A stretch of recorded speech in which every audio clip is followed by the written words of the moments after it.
Hello, and welcome to episode 232 of the Casual Tryhard Podcast. I'm Brian, And I'm James.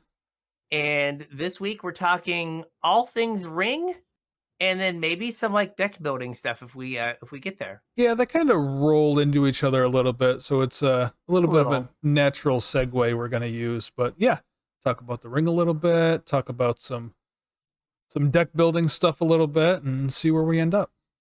A little bit different than what we've been doing recently. Yeah, thought we get back to our roots a little bit and talk a little bit of like cards and strategy here. Yeah. So if you have ideas for show ideas that don't revolve around circular golden bands or anything like that, we are in the no more standard or pioneer legal sets for the foreseeable future part of Magic. Yeah, the doldrums.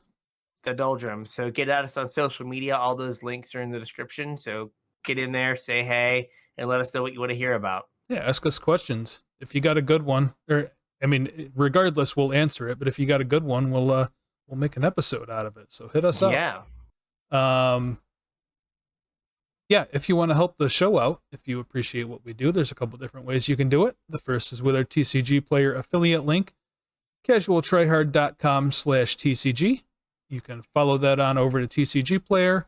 And if you want to buy some $13 Nazguls or $65 One Rings, head over there, use this link, and you'll help support the show at the same time. Doesn't cost you guys anything extra, and it keeps our bills paid, which is what we're aiming for here. We'd appreciate it.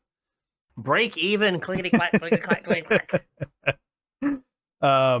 If you want to support us more directly, you can do so at patreon.com/CasualTryHardMTG. We do have a new patron. I don't know if you noticed that or not, but I did not. Yeah. I disappeared. Yeah, you disappeared. Oh, sorry. Yeah, I probably shouldn't do that while we're recording. Let's bring you back. That's all right. There you go. Yeah, right. I'm back. You're back. Yeah, we have a new patron. I was just trying to look his name up. That's why you disappeared. Probably shouldn't do fine. That. You can disappear me again. It's fine. Well, thanks to our new patron. We really appreciate it.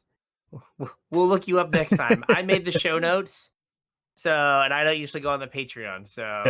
So you will get a shout out next week. Promise. But thank you. If you want to join in with our newest patron and support the show more directly, like I said, patreon.com/CasualTryHardMTG. Patrons get access to our show notes, so you kind of get a sneak peek about what the upcoming week's episode is going to be about. Patrons also get about another hour's worth of content out of us. It's nothing super spectacular. It's just kind of us catching up. Sometimes we talk about Magic. Sometimes we talk about the show. Sometimes we're just catching up. Today's pre-show was kind of all over the place. If you want to see the intersection of baby and Magic. Yeah. And an explosive combination. Yes. If you want to see where else we went during the pre-show, you can chip a couple bucks in, help support the show, and you will also get put on our mailing list for when I have some cool stuff to send out to you guys.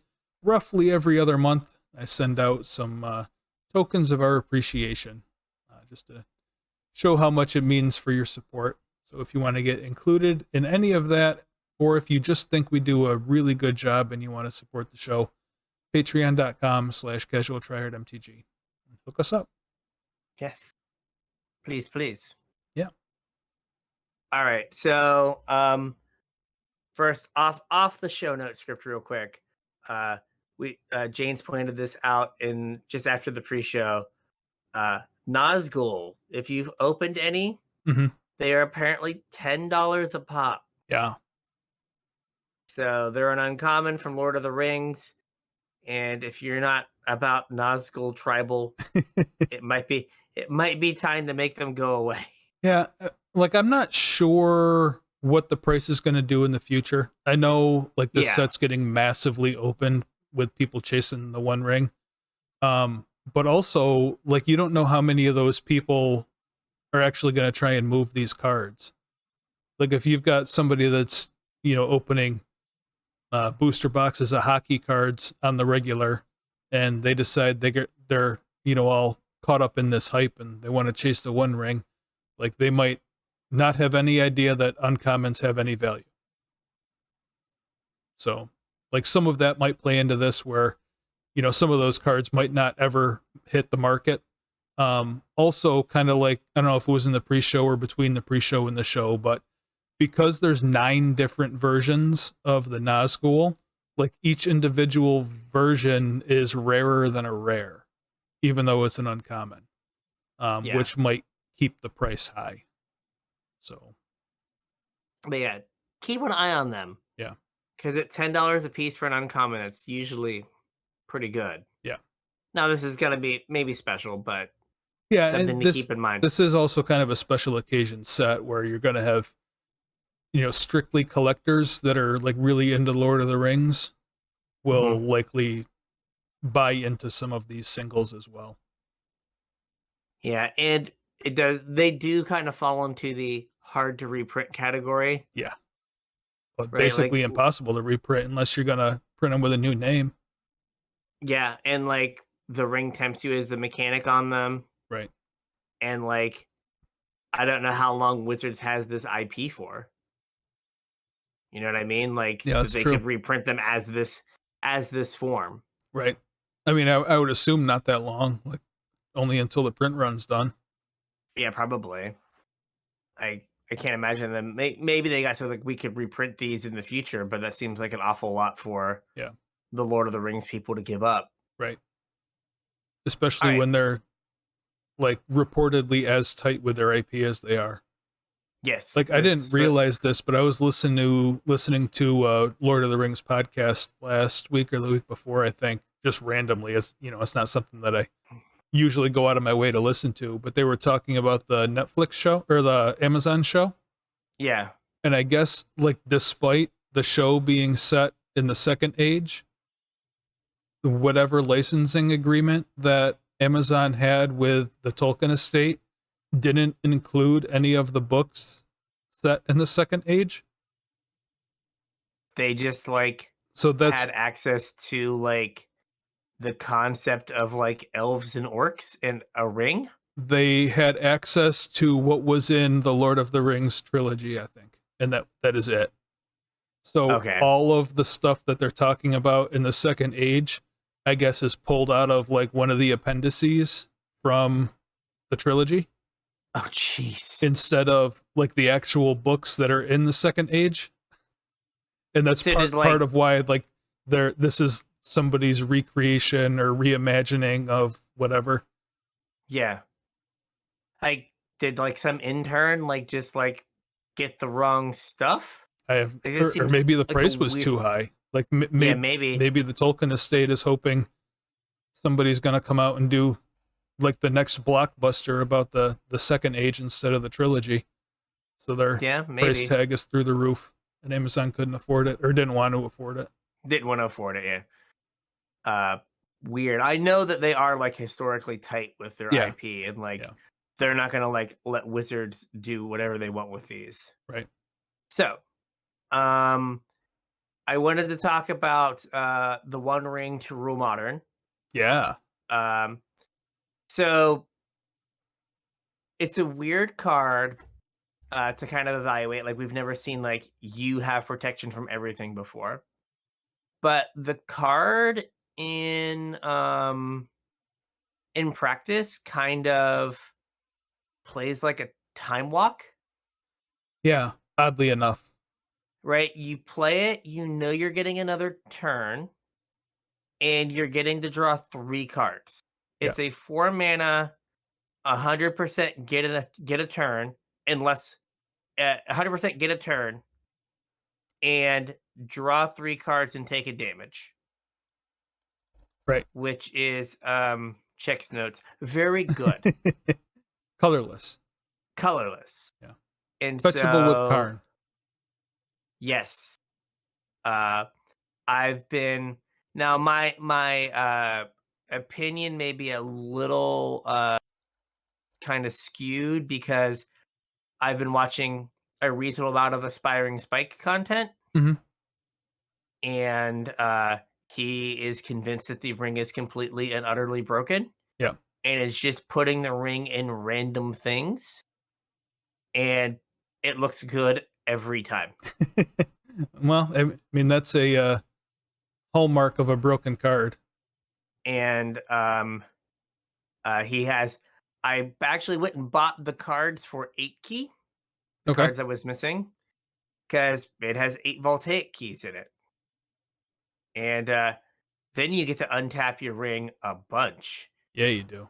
See them draw like 8 cards or something in a single turn. Yeah. Or 7 cards, just like boop, boop, boop.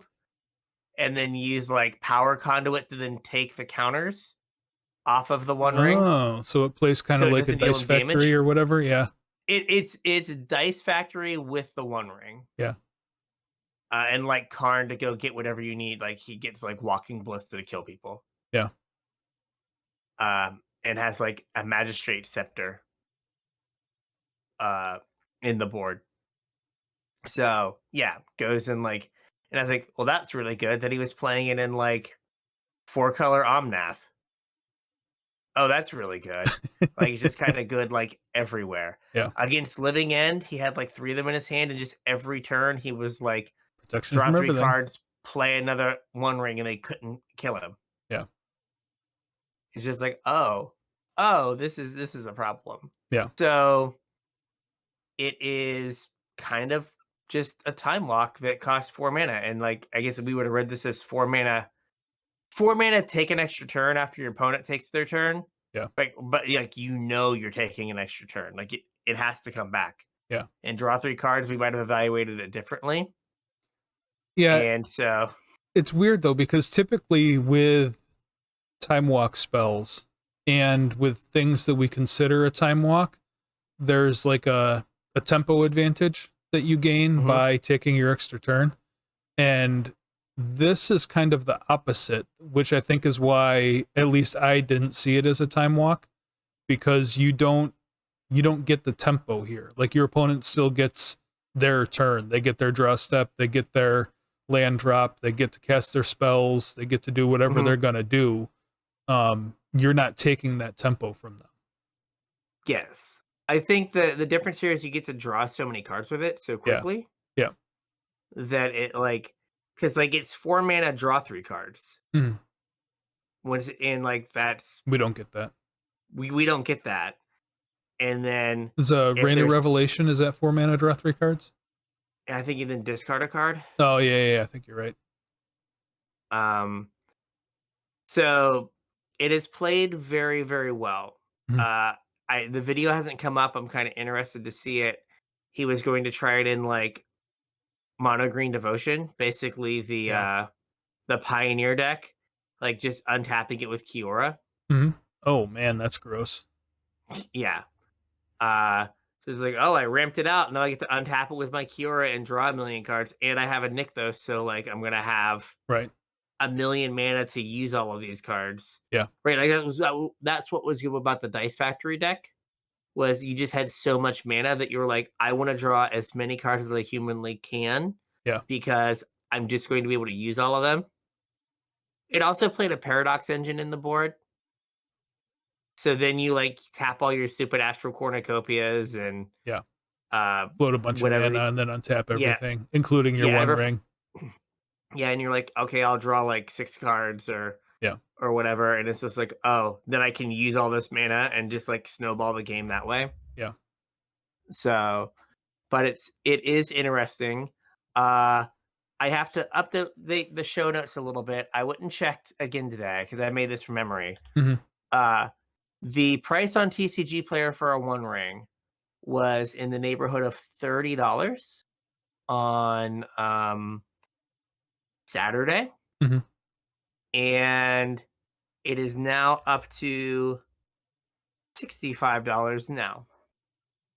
As of Monday, as we are recording. Yeah. I don't know if that price is sustainable, but it is kind of showing like they were 60 before release. Yeah. Then they cratered to 30, and it's just a U right back up. Yeah. And so that is indicative of a lot of excitement around the card. Yeah. And like if it's as good as you're saying, like like that aside, all of the things that it has going for it are things that are going to make it expensive. It's colorless, so it goes in every deck that's not planning on ending the game on turn 4 or 5. It's powerful enough because it draws cards that it will see play in places like Commander, Legacy, whatever. So being like having multi-format appeal and being colorless to go in like a bunch of different decks, plus the collectability of everything. I don't know. We were kind of spitballing a little bit before the show on where the price might end up, and I don't know. I really don't know. I don't know if it's going to tank because people are opening so much product. I don't know if it's going to hold its value. I really have no idea. I think it's too volatile for me to make a prediction on. You did raise a very interesting point that, like, at big box retailers, you can buy the bundle and get the full art, the One Ring for $65. Which is market price, well, basically. Full art foil. Yeah, which is basically market price for the One Ring now. Yeah. So, like, that kind of feels like a cap, at least in the short term. Right. That, like, every bundle, however many of them there are in the world, has the One Ring in it. Right. So, like, how expensive? That's a weird sentence. Every bundle has the One Ring. It's like has the dark booster box. Hey, we did it. Hey, that's right. Also, you can also kind of compare the One Ring to Necro. Oh yeah. So, like, honestly, it's kind of better than Necro. It is better than Necro, right? Like, you get the cards right away. You also get your draw step. So you play the One Ring, and then on their end step, you draw your first card. Yeah. Then you take a damage. Then you immediately draw 2 more. So you're up to 3. Then you draw your card for turn 4, and you paid 1 life. Where to get, like, 4 cards with Necro, it was, like, on the layaway plan. 4 life. And 4 life. Yeah. And, like, this and is you couldn't even use them, like, before you went to discard. Like, yeah. You got them in your end step and then had to discard. Yes. This, you're like, on my upkeep, get 2, like, on your end step, get a card. On my upkeep, get 2. Yeah. So you see 4 cards for 1 life. Right. When you play it. So it's kind of like a weird, like, Necro Super Fog, and the Super Fog lets you, like, time lock your opponent. Wow, that is, like, kind of putting this into perspective. Like, Necro's banned everywhere and has been banned everywhere. Like, just too good for the game. And and this is here comes the One Ring that's like Fairy's Protection Necro. And Necro rolled into an artifact. Yeah. I wish I would have, like, put all this together, like, before. Yeah. So, like, I think they were pre-ordering for, like, 40. Yeah. Which, like, I don't know, I have a hard time pre-ordering pre-order cards for, like, $40. No, my like, pre-orders I like to spend cents on. Yes. Like, you've because we've definitely seen the, like, you know, going way back.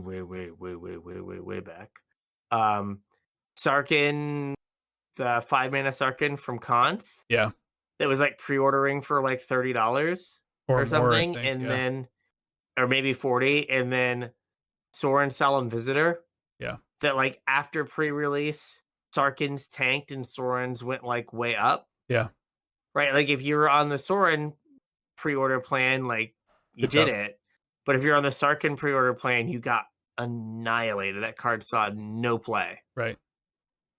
And it's just like, oh, well, like, that's just a hard risk to take. I mean, I guess recently, like, Leyline Binding ended up being a good pre-order. Mm-hmm. But then you get other things that are just like, oh, God, no one's playing this. Yeah. I spent $40 Fable on this. was a good pre-order. Fable was a good pre-order. Yeah. Fable had, like, a week or 2 before it, like, lost its mind. Yeah. Field of the Dead was also a good pre-order. Yeah, show off.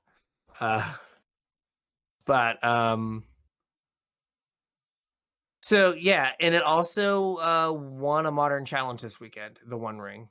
What kind of show was it in? It was some... I have it up, and then I, like, took it down. I forget. They were playing Delighted Halfling.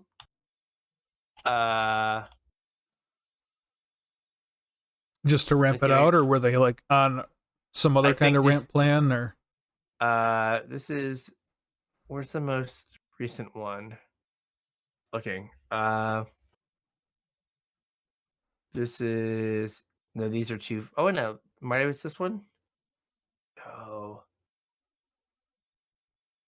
this is the challenge from the 18th, which was not. Yeah, it was too long ago. That was too long ago. They don't have the, at least Ether Hub does not have them up. I don't know if they're up yet. Modern challenge from the 25th. Was this it? Because it was. Oh, this is. Oh, okay. No, this is it. Yawgmoth. Oh, okay. The combo. Yeah, 4 Delighted Halflings, 4 Ignoble Hierarchs. So Delighted Halfling makes your Yawgmoth uncounterable. Yep. Get wrecked. And then it had 3 rings in it. Nice. And yeah, 4 Bowmasters. Yes, and 4 Bowmaster was the other thing. Yeah, and a Hepatra. And Hepatra's been like normal tech in those decks. Has it? I guess I'm just out of touch. Yeah, it's been floating around. It's like wild, right? You're just like, this card was trash, but yeah. But like Delighted Halfling making your 1 ring uncounterable. Mm-hmm. Like turn 3, 1 ring. Like, I'm going to survive the turn, draw 3 cards, right? Find my combo pieces. Yeah, and then my combo is also uncounterable. Yeah. Get got. No, I mean, that's a deck I can get behind. I like the looks of that. Yeah. So there are a couple cards of some value other than the 1 ring, like Orcish Bowmasters. Yeah. But not a ton. Nazgul. And Nazgul, yes. So Rakdos mid-range, are you playing the ring? Like, gosh, Spike played mono black with Shieldred in the 1 ring. Okay. That's pretty gross. I will gain a bunch of life and lose 2. Okay, fine. Yeah. Tap it again. It's like super Castle Lochthwain. Yeah. Like, it doesn't matter. I like the 5th place deck. Generic Ragavan. Just generic Ragavan. So decks using the 1 ring. 4 or 5 color Omnath, Mono Green Tron, Amulet Titan. Okay. I mean, those decks all kind of have like one thing in common. Yeah. They can make a giant amount of mana like right now. Yeah. Which then lets you use the cards. Yeah. Which, like, maybe that's the limitation for the 1 ring. But being able to use the cards.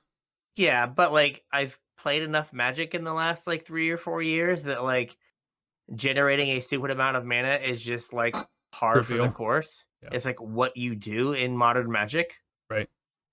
So like, I don't think that's an actual like, limiting constraint. It's just like, yeah, of course I'm going to generate like a ton of mana. Yeah. Also, randomly, is this the right list? Yes, it is. There's a new version of Living End for you. Oh, yeah? 14 land Living End. Whew. Because it's playing all of the cyclers. All of the land cyclers. So Generous Int, Oliphant. Yep. And is there another one? I think it's just this deck that like won the challenge just has those 2. But this one's I was gonna say kind of a weird build. But that people are like, you're getting to play Grief and people are playing Fury. Yeah. Because now you've cut enough. So there was one deck that had the red-black land cycler, like the old one that used to get played in the deck. Yeah. Because it pitches to Grief or Fury. Oh, okay. And next level tech. Architects of Will. Yep. Pitches to Grief or Force of Negation. Right. So it's playing all these like 2-color cyclers that pitch to multiple things. So you can play like kind of this full like suite of pitch cards. Interesting. And like, now Colossal Sky Turtle getting in there. It's like bounce your thing. Yeah. Get back a 6/5 that like you can't interact with easily. But yeah, so like they're trimming a ton of lands out of Living End and like kind of rebuilding it so you can like you have all this stuff that pitches to everything. Because like a generous Ent like lets you get a breeding pool, lets you get your stomping ground, lets you get your steam vents. Sorry, well, not steam vents, breeding pool and stomping ground, and then the red one lets you get stomping ground and steam vents. Like you get to have all of your colors. Yeah. Like, is the blue one just bad? Because like if you don't have Fury, like I feel like you play the blue one over Oliphant. But I guess I don't know what the blue one does. Yeah, I can't remember off the top of my head. Like I even went like I even like put my glasses on and like to open my packs because I'm blind now. And let's see here. Do we have Universes Beyond? No. Looking on Scryfall, I was like, can I just find the like there you go. Boop. Oh, the blue one's the spell. That's why. Yeah, the blue one's the spell. Though, speaking of random Lord of the Rings tech, you know what this is really good in? Blue Black Terror in Pauper. Because it's a cantrip. Yeah. That like makes your terrors cheaper. Yeah. Right? It's an additional cantrip that like also like oopsie poopsie can like get you your can be a 5 mana draw 3. Right. And also like can get you a blue black duel because it's island cycling. So it's a mana fixer. Right. And like it's like a super Ash Barrens. Yeah. So yeah. So fun times. Interesting. Yeah. Well, I guess that Living End deck looks cool, but I mean it kind of has the same problem as every graveyard deck, right? Like what do they do against Endurance? Because they're playing Shardless Agent as one of their Cascaders. I mean, they left Violent Outburst so they can cycle at instant speed, but like you're not always going to have your Violent Outburst. Yeah, I mean I know that is like a shortcoming of all the graveyard decks and kind of why I've kind of shied away from graveyard decks as of late. Yeah.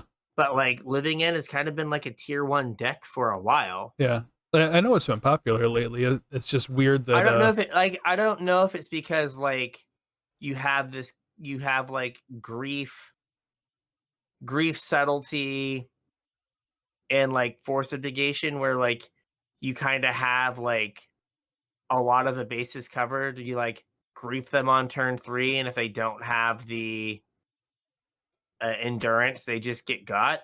Yeah. Or like you grief them on turn 2 and try to take it, then like cycle your stuff and go. Yeah. I guess also if you're on like a 14 land version, like all of your cards replace themselves. So even if they like shuffle your graveyard or whatever, you're probably still in a pretty good spot to rebuild because you got a grip full of whatever you drew. Yeah, and like and now you have mana to do it all at once. Yeah, and like if you have what is it called? Right, if you have Street Race and they like you hold your Street Race, so if you think they have endurance, you let them endurance you, and then you just like cycle through Street Race. Yeah. And just put 9 power on the board and go like, is this good enough? Yeah. I'm gonna kill you in 2 turns. Yeah. And that might be good enough. So yeah. It was just interesting that they cut a bunch of lands. And I guess Oliphant is better because it has trample and gives something else trample. Yeah. So they just can't like chump block your striped Riverwinder. Riverwinder. Blah, blah, blah, blah, blah. So like you just can't do that either. So like it just gives you a little bit of extra like oomph. Yeah. But yeah, I don't know about like the blue Yeah, if the blue one was a creature, it would be better just because it would like let you do a little bit more than like the ints. I mean, a 5/7, like that's enough. What was that stupid? Was it Jungle Weaver? Oh, Like there there was was like a lot of bad cyclers that deck played. in the original deck, Yeah. like years and years and years ago. Monstrous Carabid. I think that was the one you were thinking of earlier. That's the red-black one, yeah. Like, so if you're playing Fury, you play that. Yeah. Because it gives you more targets for more things to pitch to Fury. But yeah, it's interesting, right? Like it's was it Glass Dusk Hulk was the other one that they played sometimes? Yeah, the blue-white cycler. But oh gosh, Bryant Cook released a new Living End deck video today with the cycler, with the new cyclers in it. Yeah. So I have some full art Oliphants. Ooh. Yeah, or extended art. Extended art commons. This is where we are in like Magic collectibles. So like there has been the set has had some impacts on Modern, has had some impacts on some other formats. But I would like watch to see if the One Ring kind of like creeps down in price. Yeah. Or I don't know, like go to Target.com and buy some bundles. Yeah. If you really want the ring. Yeah. And you said there's a gift bundle coming out because there are 2 bundle versions of the ring. There's a foil and a non-foil version. Yeah, I had back when we were talking about the 1 of 1 ring. I had mentioned the gift bundles then. I think they come out July 7th, maybe. Okay. And how like maybe if Wizards has an inkling on where the 1 of 1 ring is, it might be in their best interest to put it in a gift bundle. But yeah, they're coming out later on, and I think they have a collector. They have a collector booster in them. That's why we were talking about them previously. Yes. The release date for the gift booster is July 7th. Look at you. We just talked about it. That's why I knew. So good.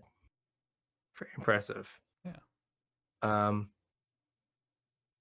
So is that promo the same, just foil, or is it a different promo? It says, so this is the gift bundle that I'm on Amazon, and it says it's foil as well. So like TCG Player lists or Card Kingdom lists a non-foil bundle card. And I don't know what is in it. Where you're getting it from? Yeah, where that non-foil like bundle promo comes from. Yeah, I'm not sure. Yeah, but yeah, that booster does come with like a collector booster. Yeah. The gift bundle. I mean, how much more are they gonna be at like, your well, on Amazon they're $200 a pop. The gift bundles are? Yeah. But like at like Target, how much more are they gonna be? Like, are they gonna be like it said $85 on the website. Yes, if they're like $85, like, it's the ring plus 7 set boosters and a collector booster. Yeah, so like if you're really like jonesing for the 1 of Run Ring Sweat. Yeah. Right, like this could be the way to go. Get your the 1 ring. In your 1 of 1 ring. And then hopefully get the 1 of 1 ring. Yeah. Well, I mean, like I said, I think it makes sense that it would be in a bundle. Yeah. And nobody's come forward yet, so. No one reputable has come forward after the like initial crush of like, look what I got. Yeah. And it's like, I think it says wish.com in the corner. Did you see I think it was Caleb D did a short. Did you see that? No. He was opening up boosters like on a stream or something, and said, like, he's like, oh my god, the 1 of 1 ring, and like drops the cards in his hand and goes, hang on, let me pick this up, and comes back and you hear him like uncap a pen and like scribble, and he holds it up and it's like the 1 of 1 ring like written across like an island or something. I thought it was nice. pretty funny. Making fun of other people posting fakes. I know that you are, you've been in a weird spot with Magic, but Yeah.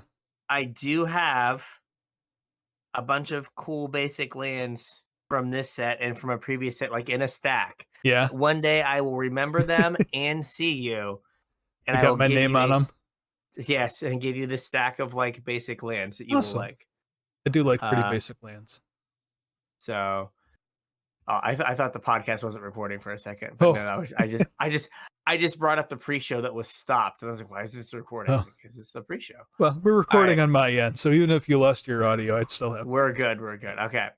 Yeah, I mean, it's So really awkward. Like you mentioned that, and I've been kind of torn because I'm yeah, kind of a Lord of the Rings nut. So I've been good so far. I've been holding my ground, but I'm kind of torn here. I also like the Horde sealed product, and this is like the perfect set the Horde sealed product for. it is. It is. All right. So, the other thing like I wanted to talk about that has just been kind of like uh floating around my head with my play is kind of adapting your deck Mm-hmm. to the metagame. Yeah, and the reason, like I mentioned in the pre-show, that our One Ring discussion kind of naturally segues into this is because the meta's currently changing. So if you're playing Modern and you're starting to see the One Ring everywhere, maybe some of these things that we have here can help you metagame for it.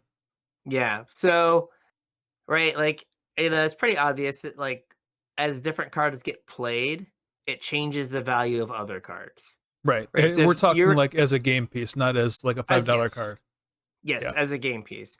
So for example, right, if the One Ring is getting played everywhere, your red artifact removal spell can't be a Braid Right. because it can't kill the One Ring. There's I forget the name of the card from the set. It's like one in the red, exile an artifact. It's like cast into the fire or Yeah. something, and then deal 2 damage divided any way you want among like 1 to 2 targets. So it's like a Braid with like fire attached to it, Yeah. but it exiles. So like if indestructible the One Ring is everywhere, Mm-hmm. that card becomes way more valuable than a Braid. Yeah. If its job in your sideboard is kill an artifact, and then it has the upside of it can get a creature every so often. Mm-hmm. This kind of has the same upside. So like those kind of things change. So I kind of went through some like lists of things that like kind of show that, right? So like as a card or a type of card goes up in play, then the cards that answer that need to go up in play as well. Yeah. They're And worth, like like you mentioned, value. They're worth more. they're worth more. So some examples like so recent would be Shieldred, right? So as Shieldred has kind of took over standard Mhm. and has also seen its way into older formats, a card like Destroy Evil goes up in value, Right. right? If like you're playing mono white or some white based deck that like needs a way to kill a Shieldred, right? And you're like, I don't care about other things, I just need to kill a Shieldred, Mm-hmm. right? Like Destroy Evil kills the Shieldred, answers that problem. Like kind of like a Fateful Absence would, but Yeah. then also gives you the flexibility of can get an enchantment if need be. Mm-hmm. But like Destroy Evil, if Shieldred was a 3/3, Destroy Evil wouldn't see play. Right. Right? It's mainly seeing play because it's 2 mana destroy a Shieldred, give them no value. Mm-hmm. And a lot of decks need that. So going back in time a little bit, Nissa Who Shakes the World versus was everywhere, and then that meant that Tomic Distinguished Advocate or sorry, ad whatever advocist whatever Yeah. saw play. That was like white for a 2/3 flyer that lands couldn't be the target of spells or abilities, and then other Kind of text turned off Nissa. kind of turned off Nissa. But like if Nissa wasn't in like every other deck, that card wouldn't have been seeing like it even saw some main deck play for a while because it wasn't like embarrassing Yeah. as a creature. Yeah, 2 mana, 2/3 But is pretty good. 2/3 flyer. yeah. But like then if your opponent was just like randomly like playing Nissa, you just had main deck hose Yeah. for it. You mentioned something interesting when you were talking about Shieldred and Destroy Evil. I don't know if it's something that you're gonna, like we said earlier, you kind of set up these notes, so I don't know if it's something that you were planning on touching on later. If it is, stop me and we'll talk about it later. Okay. But you said something about killing it before it gets value.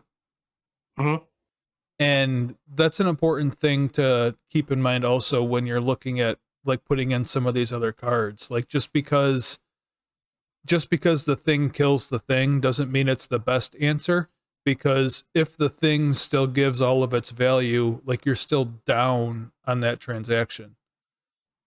So like Shieldred's awkward in that like it doesn't have an ETB, so you Right. can get it in like the upkeep or whatever. But like if you had a really great sorcery speed answer, right, you Yeah. never have the ability to just get it before they like hit you for 2. Right. And like if you're let's say you're mono white, right? Mono white aggro, you don't care about taking a hit for 2 against like a black mid-range deck. Right. Right? Like whatever, who cares? You just need to kill the thing. But like those turns where you like pass and you haven't used your mana, Yeah. and they play it and you have the instant lets you like better use your mana. But yeah, I don't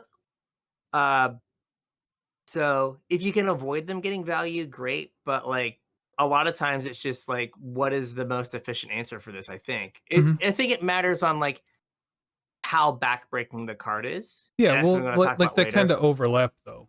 Like Yeah. efficiency and like value overlap to some extent.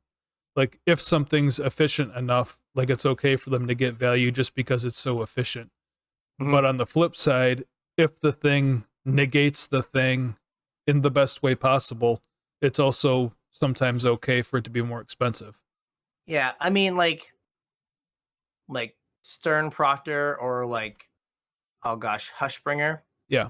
right? Like a bunch of creatures have ETB abilities, and if there's like a creature or a permanent that has an ETB ability that like kills you all the time, Yeah.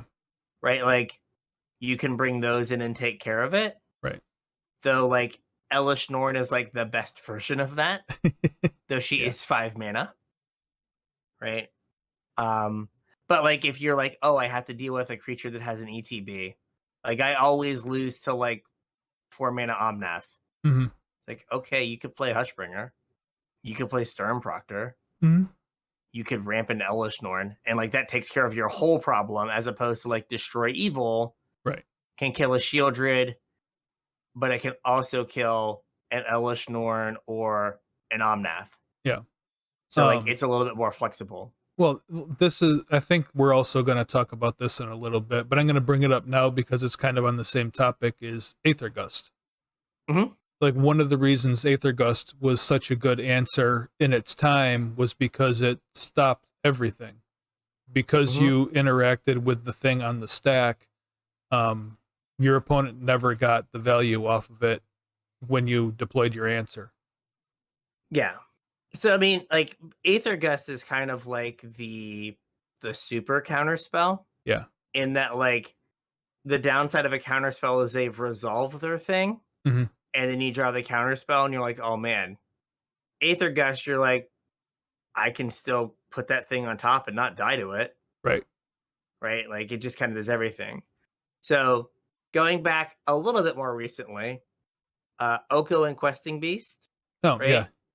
Made Aether Gust like a $5 uncommon at that 1 GP. Yeah. Right. Maybe it was more than that. Right. And Aether Gust was like a main deckable card. Right. I think it There was were more so than that. many, I think it was like 7. because there were so many blue and green decks Like all of them, that yeah. yes, that Aether Gust is just something you could play in your main deck and just get people. Yeah. And like the other deck was like Black Red Sack. Mm-hmm. So like that also just took care of the problems. Right. It just kind of did everything. So like if Oko and Questing Beast weren't as good as they were, then Aether Gust wouldn't have been as good. Mm-hmm. And And then like kind of on my point is like both of those cards come in and get their value. Like Questy Beast will connect once probably. Oko gets to tick up once probably. And the reason that Aether Gust was such a good answer is it because it could interact on the stack before they resolved.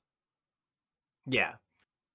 And then we go super old school, like old school Affinity, like cranial plating and all that fun stuff. And then that meant that like Stony Silence was playable. Yeah.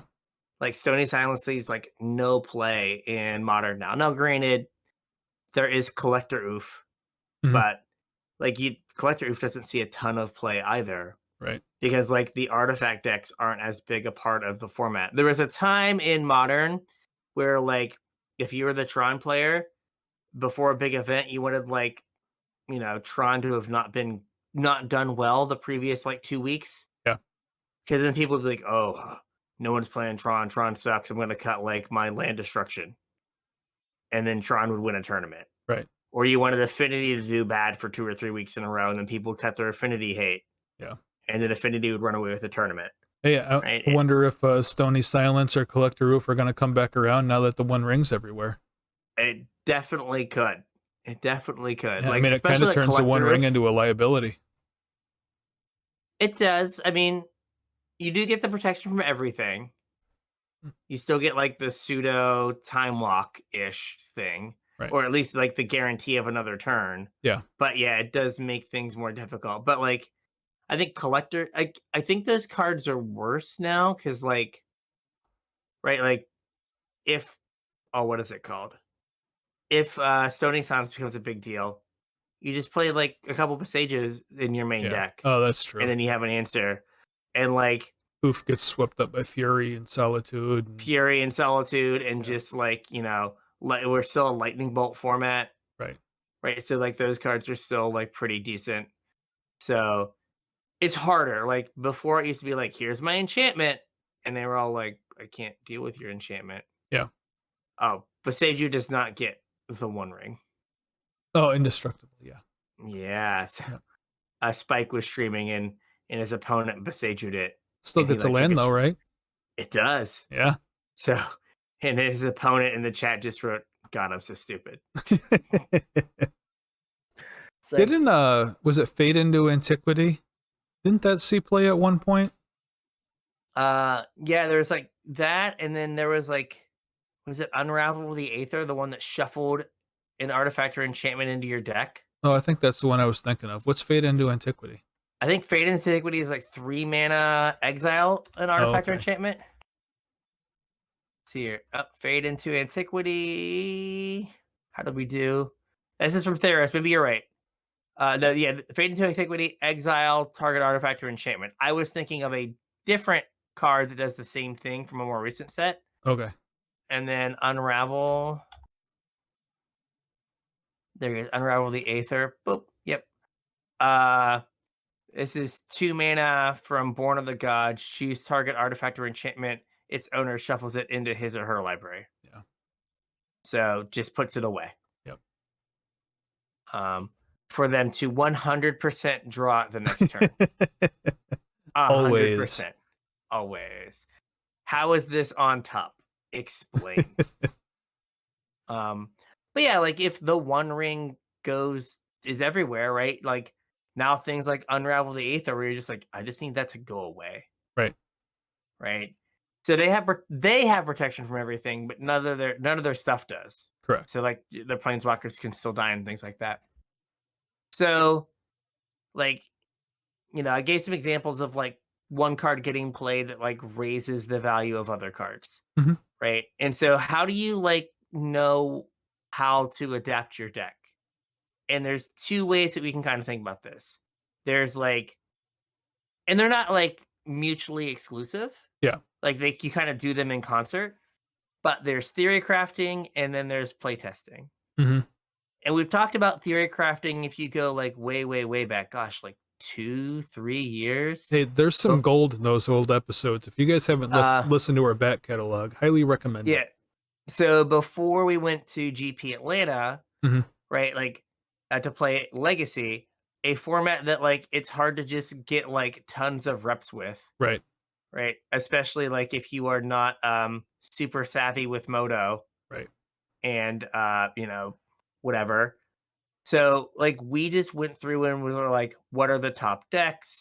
How do we want to like approach each deck? Yep. What cards do we want in each matchup? What cards can like pull double duty across these different matchups? Like, oh, like Liliana's good against like Death and Taxes, or Liliana the Last Hope is good against Death and Taxes, but also like if you implement against Miracles, they can never beat you. Right. Right. Like, okay, like now we've got like that card pulls double duty. So we went through just like every deck and tried to like look at the most popular decks and then figure out like how we could approach them. Now there's something you have to like be willing to do. And then it's like look at a matchup and say like, hey, is this matchup difficult because of like a single card or like their sideboard plan that I have to address? Or is this matchup difficult because fundamentally my deck and what it's doing does not line up with their deck and what it's doing? Right. So the example I used was Death and Taxes versus Dark Depths. Yeah. Right. Something near and dear to your heart. That matchup was hot garbage before Solitude. Yeah. And now they have like 8 Swords to Plowshares main deck plus Karakas. Right. Right. Like fundamentally, what that deck is doing lines up very well against what my deck is trying to do, which is make one big threat. And they're like, I have 10 answers to one big threat in my main deck, and I forgot to count the Flicker Whips. So I really have like 14 main deck answers to your stupid thing. Oh, wait, Palace Jailer. So like, I just have infinite answers. Wasteland. They have infinite answers to what Dark Depths is trying to do. There's no amount of cards that you can have in your sideboard that makes that matchup good. Yeah. Right? So, like, it's not really worth spending a bunch of time trying to, like, take that matchup from, like, a 30% matchup to, like, a 35% matchup. Right. Or, like, a 15% matchup to a 25% matchup. You're still getting buried, like, every time your opponent goes, like, Plains Mom. Yeah. Probably not worth devoting sideboard slots to. Just take your L. Yeah, like, you can definitely have a sideboard plan where you have other cards that are in your deck because they're good against Miracles, they're good against other deck, and they also like you said, cards that play double duty. Yeah, but they also happen to be good against Death and Taxes. Yeah. But like you can't be like, I've got 15 cards for Death and Taxes, and then I hope that they like are good elsewhere. Like if you think you're going to a tournament where like a third of the field's on Death and Taxes, maybe you should just not play Dark Depths. Right. Right. It hurts, but you just have to be like, you know what? No, I can't play Dark Depths into like everyone having a quarter of their deck just beat me. Right. So I'm not going to do that to myself. Right. So there are just times where you like ignore a matchup. Right. Like Jund and Tron. You're just like, you know what? I'll have some Full Raider Mages in here for some other matchup, but I'll bring them in. Yeah. But I'm not. They're good at killing Celestial Colonnades. Yeah, they kill Colonnades. Well, Blast from the Past. You can get a Valakut. Yeah. Right. You can get something with them. Yep. But like, there's not like a huge reason to be like, well, I've got 8 cards for Tron. Yeah. And then I only have like 7 cards for the rest of the field. It's like in my Tron matchup, we'll get to still below 50%. We did it. I made it from 43 to 47. Yeah, but like when you look at your like, be honest and be like, is this like the problem of a few cards or like their sideboard plan that I can like adjust and juke to? Yeah. Or is it like, oh man, just our two decks like don't line up well, right? Right. We've all like sat down to like play a matchup and it's just like, oh, this is a bye. Yeah. This like doesn't matter. Right? Like I'm going to win this match, or like, oh, I can never win. Right? And it's like those ones that you're like, oh, I can never win, like don't try. Like try to beat the other like 5 decks you're gonna play that day. Yeah. I mean, you can't be prepared for absolutely everything. Yeah. So like I said, like are your issues so if it's not a fundamental thing, then what are the addressable issues? Mhm. Right? What are the cards you have to worry about? So like I used, here like if you're playing against Show and Tell and Legacy and you're like a lands deck, right? They have Blood Moon. Right. That is a card you can deal with, and if you deal with it, like, the rest of your plan may be good against Show and Tell. Mhm. I'll just get a Caracas, blah blah blah. I'll be fine, right? But like I've got to deal with the Blood Moon. So yes, you have like answers to Blood Moon because like Show and Tell's not the only deck that's playing Blood Moon, and you Right. have to have answers to that, right? But if it's just like, wow, what I'm doing doesn't line up well, don't waste your time. Yeah. Right. So like think about what needs to happen. Right. So kind of identify what so in theory crafting, identify what the main decks are that you think you're gonna play. Mhm. Identify like where your holes are. Is it a fundamental issue? Right. Then like don't burn too many calories and brain cells trying to fix it, or like play a different deck. Devote that energy to some place where it matters instead of where it doesn't. Exactly. And then focus on like what are the cards and sideboard plans of the decks I can beat that I need to address. Yeah. Right. Now, playtesting is a little different in that, like, instead of using theory, like just theory crafting, right? You can just play a bunch of games and just get hit with the card that like beats you over and over and over again until you decide to like fix it. Yeah, it can be kind of tough though, especially when you're testing sideboard plans Mhm. because you're not always guaranteed to draw your sideboard cards. True, but, like, I think it becomes easier to identify what the problem cards are and Oh the yeah, yeah, problem yeah. areas are. Like, what are the play patterns that get me in trouble in this matchup? Right. And then how do I address them? Yeah. So, uh, now, like, you can use play testing, like, in concert with theory crafting, right? You come up with what you think the plans are or what you think the bad cards are or bad play patterns, and then you play them and you see if you were right Mhm. and if what your ideas were worked, or like you're like me and you're super lazy and you don't feel like changing your deck, and then you just keep losing to the same cards and the same general matchups over and over again, and you're like, I think this would make this matchup better, Yeah. but that would require me to like open arena and like make a copy of this deck and then make changes to the sideboard of the main deck. Yeah. Right. So like there's some theory crafting, but you're getting hit with like the playtest data of, oh man, uh, I'm losing all the time to Shieldred. Like no other cards in this stupid red black deck matter except for Shieldred. Yeah. I should probably have a few extra ways to kill Shieldred. Right. Or like, oh man, I can beat Karuga Fires, but it would be nice if I had an answer to an Elish Norn. Yeah. Because if they Elish Norn me, nothing in my deck can kill an Elish Norn. Yeah. I guess I need to have an answer to Elish Norn. Yeah. Right? You also touched on something that you kind of glanced over, but I think is Uh-oh. also a little important. And that's that, like, when you're doing your theory crafting and your play testing, sometimes the answer isn't super obvious. Like sometimes the actual problem with the deck isn't the namesake card or the combo or whatever. It's something that they do along the way, where if you can interrupt that thing along the way, that might be a good sideboard plan as well. And I can't think of like a great example off the top of my There have head.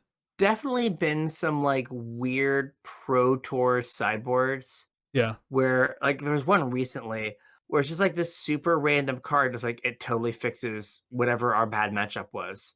Yeah. So our deck was better than every other creativity deck because we had 4 of these cards in our sideboard and it fixed this bad matchup. Yeah. But yeah, you're right. Like it might not be a single card, Shieldred, Elish Norn, whatever. It might be like how the games play out, and then you have to kind of change how your deck is going to play. Right. Would that be like, you know, oh, they're gonna play like they're gonna kill everyone on my threat, so I need to have some threats that are stickier. Mm-hmm. Right? It's not any one thing about like any one card. It's like they play 15 removal spells. I need to have Stickier threats. some hexproof idiot. Yeah. Or something that's indestructible or something where I can play it and now they don't have a clean answer for it and I can strand cards. Yeah. Or like decks that would go from having like a creature plan to maybe boarding out a lot of their creatures and becoming more like planeswalker focused. So like, hey, all of your lightning bolts suck now. Right. Because I'm just playing like, you know, things that give me value and don't die to one lightning bolt. Yeah. Or like your terminates are bad. A lot of times, like when I'm trying to explain sideboarding to somebody, like I'll reference my time piloting Jund because that's, you know, one of my favorite decks that I've have the most experience with. And what that deck did a lot that I think is relevant when you're trying to come up with a sideboard plan, and something that like people don't think about all the time, is it didn't just like bring in and take out like hate cards and shuffle around like silver bullets for a matchup. But it kind of altered the tempo of the deck as you sideboarded. So like part of its sideboard strategy was identifying whether you needed to be like bigger or faster than your opponent, and then like moving cards around to accommodate that game plan. And that's kind of more what I meant with sometimes like your plan isn't to deal with the namesake card or the combo. Like maybe it's to speed up a little bit, maybe it's to slow down and go bigger, bring in some more answers, that kind of stuff.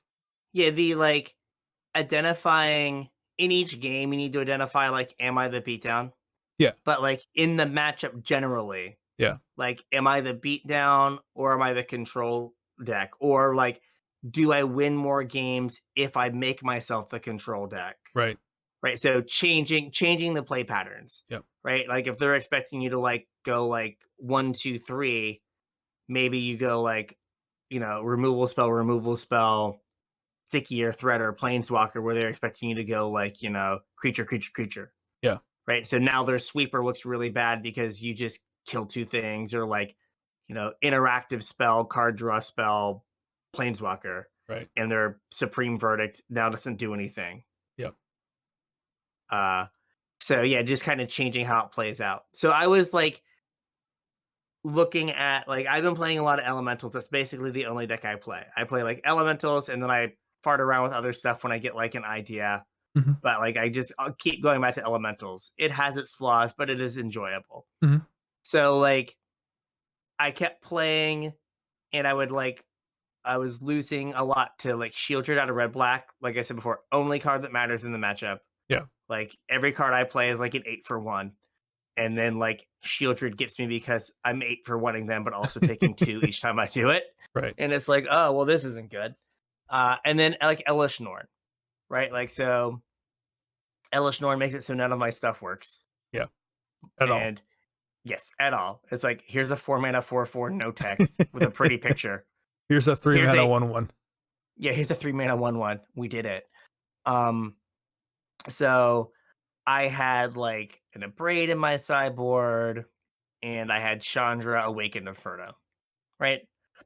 In Abrade was like generic answer, kind of for mono green, kind of for like Greasefang because it dealt 3, right? And then like Chandra was there mainly for blue white, right? Because you know it's gonna stick, and no big deal, right? But like, so with Shieldred being a problem, the deck initially didn't have like a full play set of Leyline Binding. So like in the main deck, I was like, well, I'm gonna cut some of these Bone Crusher Giants for Leyline Binding because I can cast Leyline Binding on 2 or 3 pretty consistently, so it kind of does Bone Crusher Giant things. but it like kills a Shieldred, so Shieldred doesn't kill me. So like that was an adjustment they got made to like the overall like main deck, like move some stuff out. Yeah. Get more answers for the Shieldred, right? And then like the Abrade, I was like, I need more ways to kill a Shieldred. So like that's where like Destroy Evil came in. It's like, well, I could bring in like the like now there are holes, but like it's like okay, well, bringing in the Abrade maybe helps against Greasefang as like an extra answer, but having this Destroy Evil helps against Elish Norn, Fires of Invention, and Shieldred. So I was like, okay, I can like make that change, and then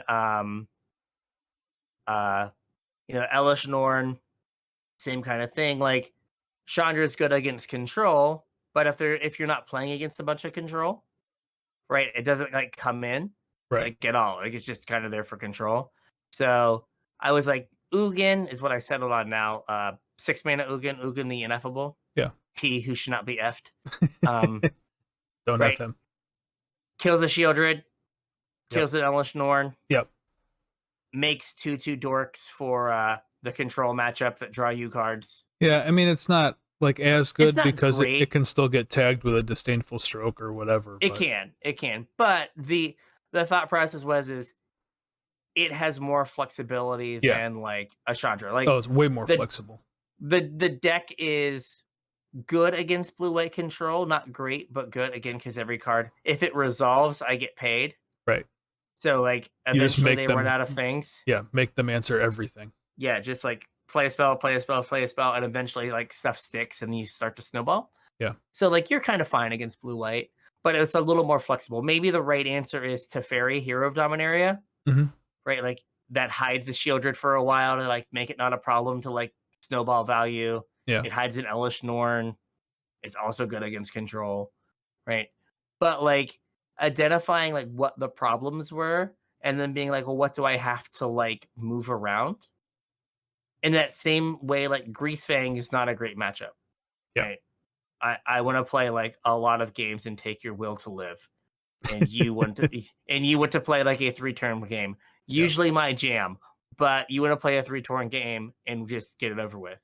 And so like I was playing Bone Crusher Giants because it's a 2-for-1. Right? Like so it's really good against red black, but kind of bad against like Greasefang where you have to deal through your die. Yeah. It doesn't really answer anything that matters in Greasefang. Yeah. And so it was like, well, I could play a Braid, but a Braid doesn't hit Planeswalkers, which then like makes it you a little bit worse against like oh gosh, what is it called? Like control, or like they like Lily downtick. Yeah. And then you have a Braid, and you're like, well, I can't kill their Lily. Right. I'm just gonna get like ground out by this now. So I've been trying like Volcanic Spite because it kills a Greasefang. I'm playing an unreasonable number of lands in the deck to make all the landfall triggers. We're up to 30 right now. Ooh. Yeah. I only have 16 creatures, but we draw a lot of them. Yeah. And so like Volcanic Spite kills a Greasefang, kills all the things that Bone Crusher Giant did, lets me cycle away a land. Yeah. If like I'm like late in the game.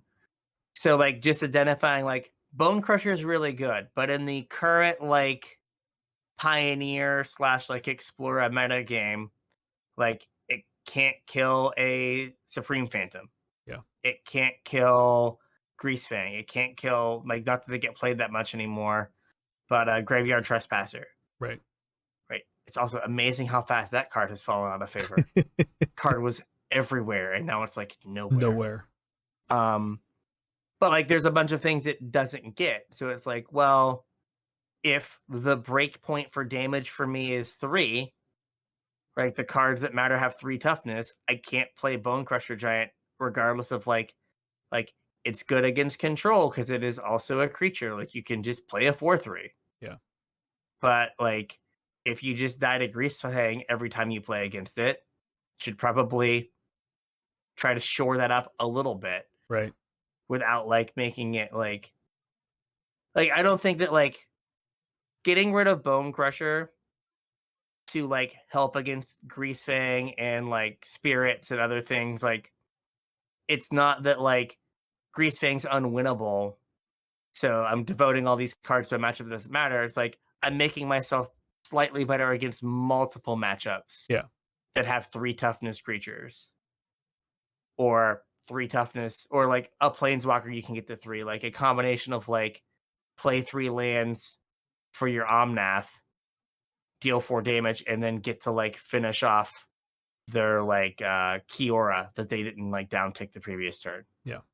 And you're like, oh, okay, like this card does something that I wouldn't be able to do otherwise. So like identifying where your like pressure points are, Mhm. and then figuring out what you need to do. And like for on the upside of Arena is if you do have a tournament, you particularly standard, since you have the whole format, but that would require you to play standard and find like 7 other people that play standard. But right, you can just get so many games Yeah. that like the holes and flaws in your deck or in your matchups, you get to see pretty quickly because you just get to go through so many games. You just have to kind of be like paying attention. Yeah, as long as you can see the forest for the trees. Yeah, like, you know, to say like, okay, I lost. Why did I lose? Yeah. Like, how did this game play out that I lost? And it's like, if it's something where it's like, you know, oh, I was drawing 3 cards a turn, but they had a Shieldred out, and I didn't draw away one of my 4 ways to answer a Shieldred. I should maybe have more ways to kill a Shieldred because the rest of my deck lines up really well against a pile of 1-for-1 removal. Yeah. Right? Or things were going fine. Like I was keeping up with the like value that Karuga generates. Too many K companions. Yeah. That Karuga generates, but then they played an Elishnorn, and I was like, oof, now I can't like deal with that. So I should have an answer for Elishnorn, or like try to make sure that the enchantments that they use to get Elishnorn don't come down. Yeah. And things like that. Like I played Dovin's Veto. Like maybe I should test like, is Disdainful Stroke better? Like, do I just wish I could counter 4 drops as opposed to countering stuff Yeah, I mean, uncounterably? maybe. It just depends, right? Like it's like, and then there's one thing to identify, like maybe I should play Disdainful Stroke and it would be good against Shieldred, right? Like, oh, I could bring it in against like red black, but like, do I want to bring it in against red black? And then what comes out, right? Like, are you Right. diluting the rest of your deck by putting in a bunch of Disdainful Strokes against red black, and now like the rest of your cards aren't as good? Well, that also kind of goes in line with what I was saying about like altering your game plan a little bit instead of just bringing in hate cards. Mhm. Because if you're looking to bring in like a counter spell belongs in a very specific deck. Like even if you're blue, a lot of times you don't necessarily want a counter spell.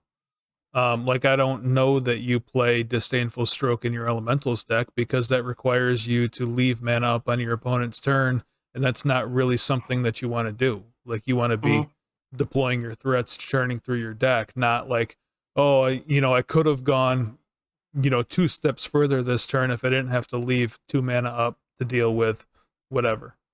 Yeah. But then there are some matchups where like, you know, maybe you just can't let a fires resolve. Mhm. And you have like that's kind of the like good thing about like, you know, having a mix of like instant speed interaction Yeah. or just like growth spirals and leyline bindings. You can be like, okay, I can decide if this like, you know, if I Dovin's Veto this thing or Aether Gusted or whatever, Mhm. because I have all this instant speed interaction. But if they don't do anything, I can cycle a Triome, or I can play a growth spiral or Yeah. spiral. There we go, word spiral, or something, and see what you can do. But you are right. Like there is definitely a cost. Yeah. Of like, okay, I could have done more this turn, but I'm like okay with like you have to be okay with the alternative Mhm. and be like, okay, like if they don't do anything this turn, I'm fine with like play something, because like if you like get an Elishnorn down, you just kind of get to win the game. Right. right? Like, okay, like if I can deal with this thing on 4 or like spook them and then stick my Elishnorn, then I don't care if they get like a Fires and a Karuga because it doesn't do anything. Right.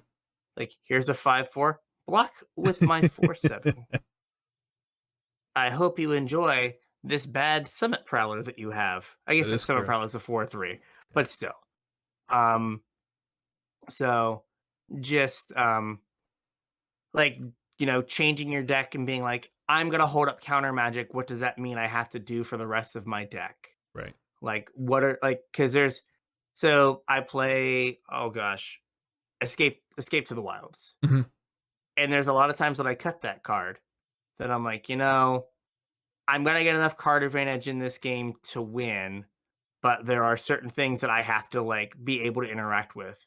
And this is too slow. Yeah. Like, I get enough advantage everywhere else. This card's too slow. I'm gonna lower my curve, have more early interaction, and do things that way. Yeah. And then see how that goes. I mean, there's definitely like I would have been thinking like I wonder if like something like change the equation Mhm. where you're like, oh hey, it's like really good against red and green, but like you can counter a Supreme Phantom. Right. You can counter, some little thing. Like, does that have enough flexibility that like it's better than Aether Ghost? Where Maybe. it's like counter your green thing, but then like I can bring it in like other matchups. And it's like, yeah, I should probably test it. Like this is where like you can think about it and theorize, but then you just have to like try to play some games. See what happens. Yeah. So Arena's really good for I'm gonna play like 10 matchups in like an hour and a half. Yeah. And like, you just have to keep an open mind to like what happened, what were the cards that mattered, what were the decisions that mattered, and then try to figure out like how to implement that information. Yeah. And don't just be like, I won 4 games in a row. Like there's definitely times where like I'll win like a couple matches in a row and it's like I probably didn't deserve those. Like I Yeah. didn't do this right, or like I got lucky that like I top decked that answer. It's like, well, that's why it's in the deck. It's like, yeah, but like I could have maybe played around that better and not been in that situation. Yeah. But like being like objective in like how things went, just be like, well, I won, so deck's great, or like, oh, I lost, so deck's awful, Mhm. right? And like also don't make hasty decisions. Like I think yesterday, I think I played against like blue white spirits and mono white like 4 matches in a row.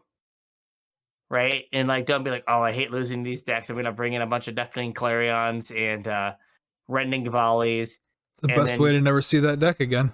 exactly. Like, yeah, put in a bunch of, oh, what is his name? Oh gosh, the new Thrun Yeah. that, like, can't be countered and just like, "Alright, spirits," and then just you never play against a counterspell deck again, you just play against, like, Gruul aggro, and that card just looks awful, Right.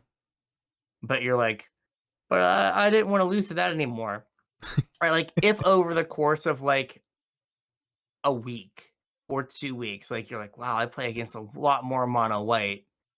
Maybe, like, you're seeing the metagame shift, Yeah. and I you mean, it's should, got to like, be like a adjust. macro thing.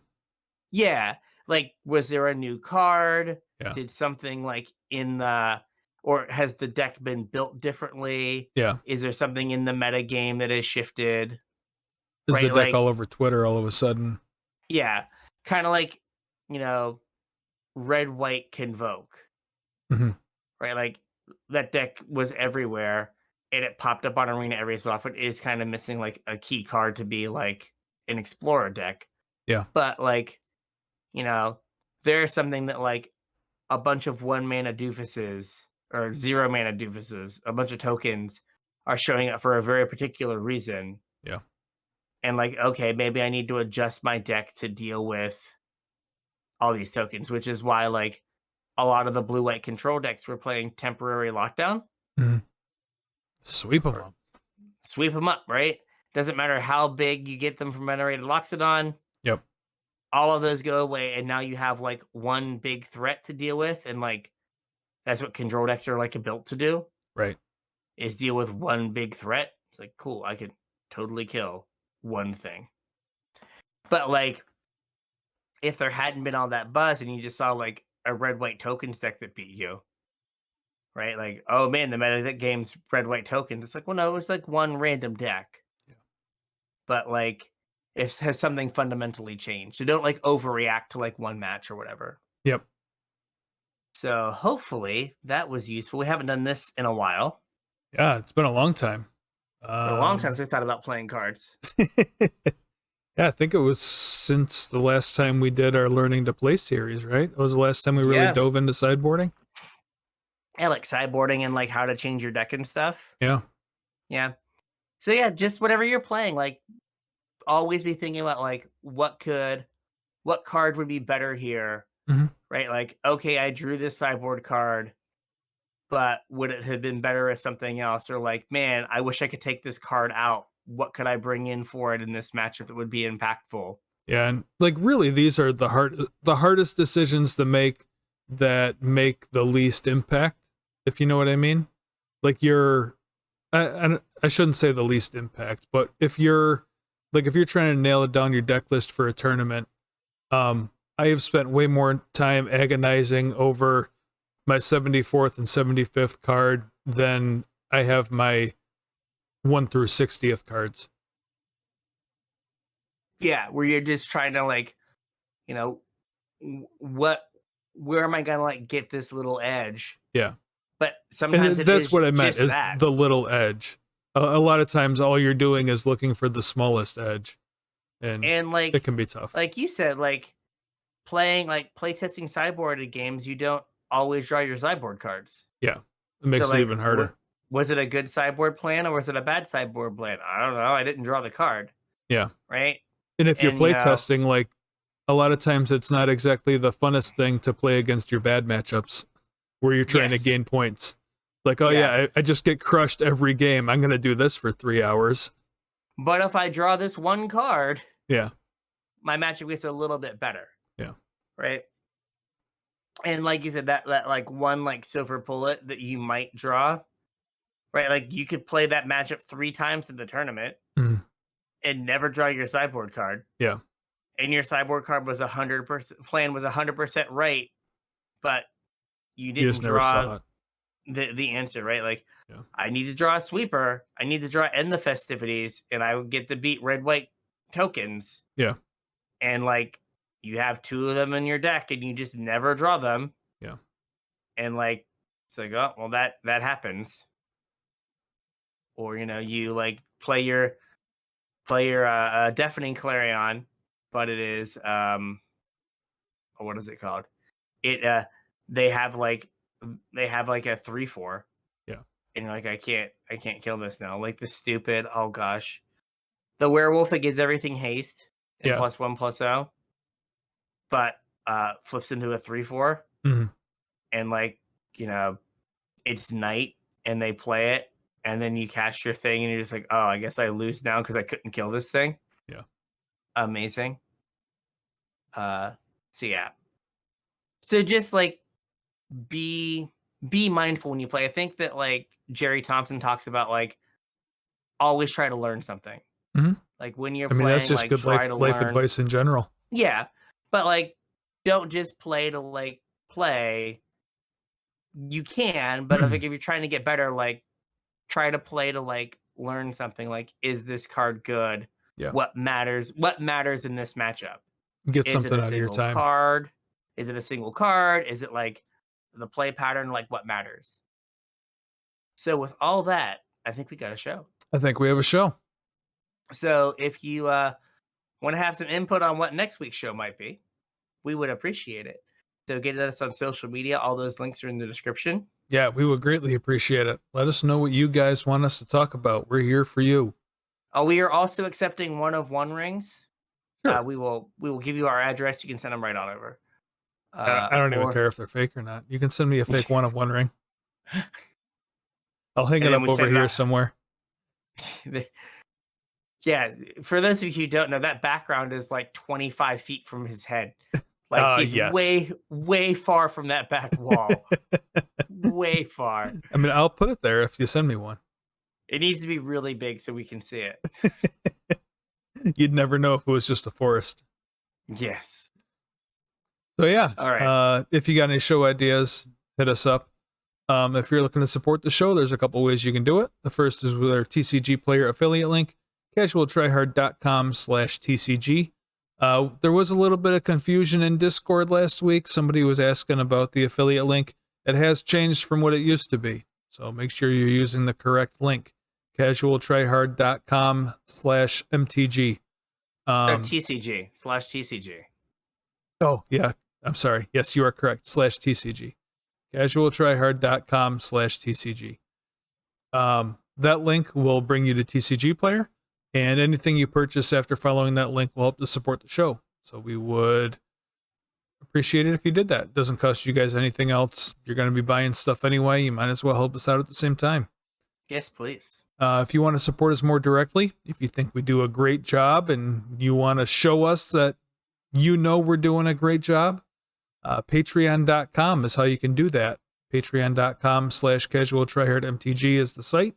Head on over there. Chip in as much as you feel comfortable.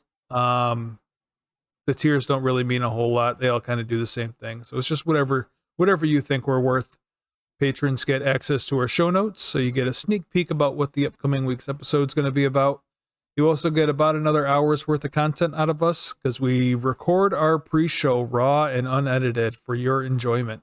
You have absolutely no idea what we're going to be talking about. Sometimes it's shopping trips to Target. Sometimes it's all bridges all the time. It's really, really a crapshoot. You never know. Sometimes it's magic too. Sometimes it's just more of the episode. Also, patrons get put on my mailing list for when I have swag to send out. Probably in July sometime, there should be another round going out. So if you want to jump in before that happens, patreon.com/CasualTryHardMTG. Show us you love us. Yeah. All right. So with that, we'll catch you on the internet. We'll catch you on the internets.